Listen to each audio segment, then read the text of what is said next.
Water, something that people need on a daily basis. Yet 5 million people in Zambia are unable to access safe water.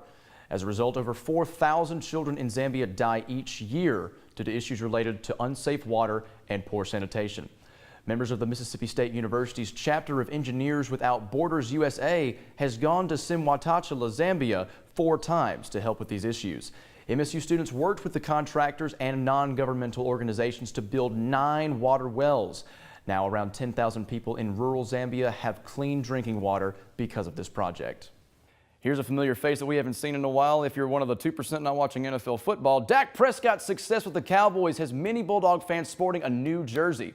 Prescott, which many consider to be MSU's most decorated player in school's history, became the starting quarterback for the Dallas Cowboys after Tony Romo broke his back during a preseason practice. The former Bulldog has led the Cowboys to a 3-1 record and has been making short, high-percentage passes that brings him to 1,012 passing yards on the season. Despite throwing 132 consecutive passes, Prescott hasn't thrown for a single interception or even 1 turnover for that matter, which is quite impressive for a rookie starting quarterback, especially when you consider that he's the only quarterback in the NFL who has yet to throw an interception. Prescott is winning. He's winning at home and on the road.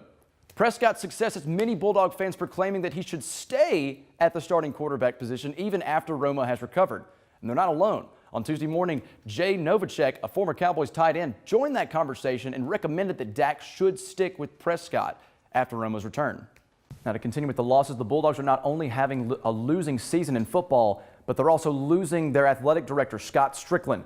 The University of Florida hired Strickland back in September to be their athletic director for the upcoming season. Yesterday afternoon, MSU President Mark Keenum announced that Scott Weatherby will act as interim athletic director until a permanent replacement is named.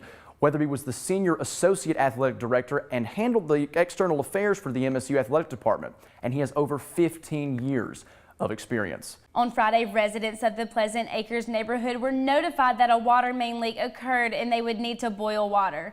Residents must boil water for a minimum of 2 minutes and then let it cool before using it to wash vegetables, your teeth, or prior to you or your pets consuming it. It could take up to 30 minutes for the water to cool, so boil water in advance so it will be ready to use when you need it. The boil water notice is supposed to expire at 5 p.m. tonight. Wisconsin, Pennsylvania, and Michigan are all participating in a recount of the presidential vote. Green Party candidate Jill Stein raised over $6 million to pay for the cost of the recounts. Donald Trump beat Hillary Clinton in each of these states. The Green Party began the recount on Monday in Pennsylvania.